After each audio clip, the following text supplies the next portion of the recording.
Hey everybody, it's Stephanie and I'm back today with a new favorites video. You guys seem to really enjoy these, and I know I say I don't try out a lot of new stuff every single month, but I'm guilty of buying new stuff and really loving it. So I thought I would share with you guys some of my favorite items from the month of October. As usual, by no means do you have to go out and buy these because I'm suggesting them to you, but if you are interested, I will leave everything linked down below. So I have two new concealers I wanted to share with you. The first is the It Cosmetics Bye Bye Under Eye Illumination, and I'm not gonna lie, the first time I tried this, I absolutely hated it. I set it with a loose powder under my eyes, and it just accentuated the fine lines and wrinkles around and under my eyes that I stopped using it. And then I pulled it back out, tried it again without setting it, and I absolutely love it. That's what's under my eyes right now. I think it makes me look wide and awake.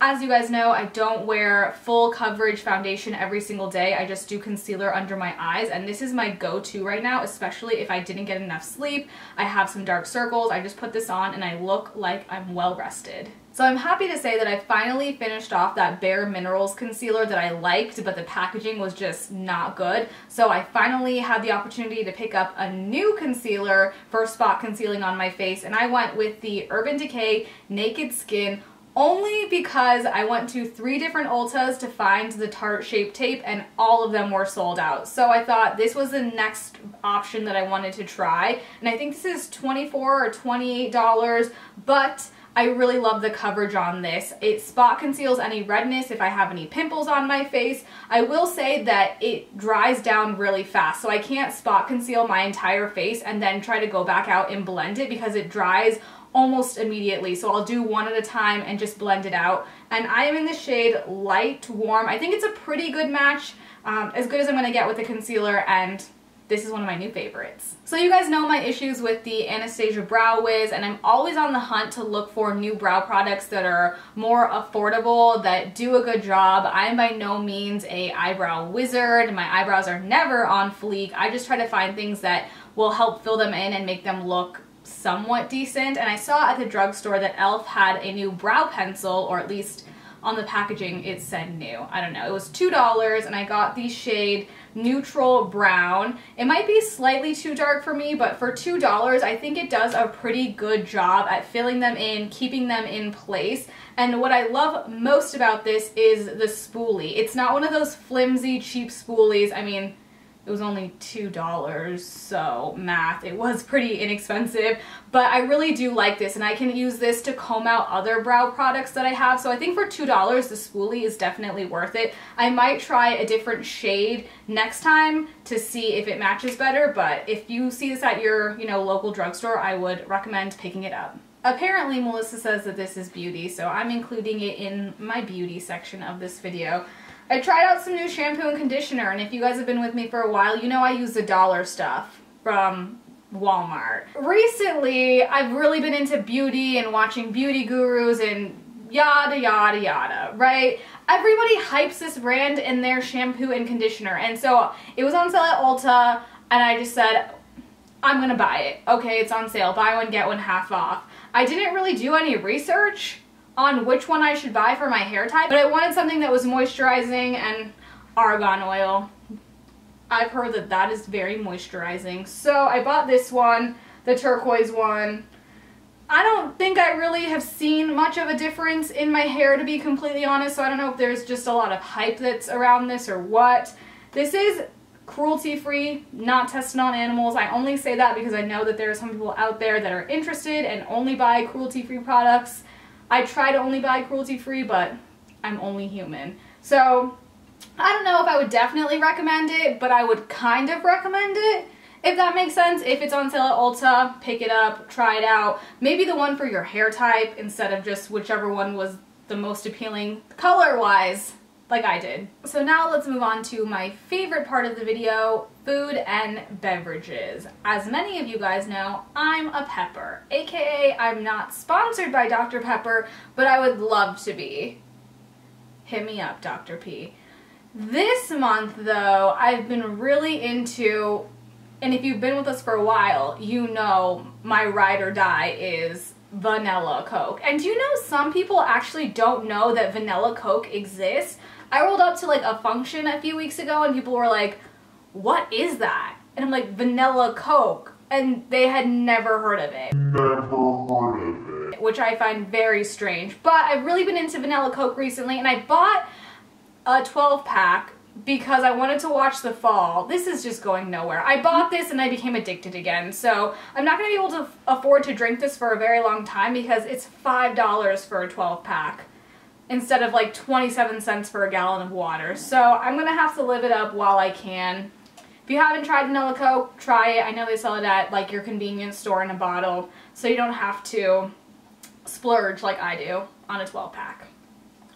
So as you guys know, I was on a ramen kick for a very long time, but if you don't have enough time to make your own ramen, I would suggest picking up the spicy kimchi noodle bowl. You can find this at your local grocery store. I think it's around $1.50, and this is the perfect amount of spice for me because I'm not really into a lot of spicy foods. Also, I've tried the chicken and beef flavors of this brand before, and they're not my favorite. So if you are limited on time, all you have to do is put this in the microwave or heat up a kettle of water on the stove, and you are good to go. So my next favorite is something I'm very excited about. I'm not usually one to buy new handbags ever because I'll just throw on a backpack, but I decided to kind of treat myself and pick up this Harley Davidson small little side bag. I mean, it doesn't look small, but it's smaller compared to some other bags that I have.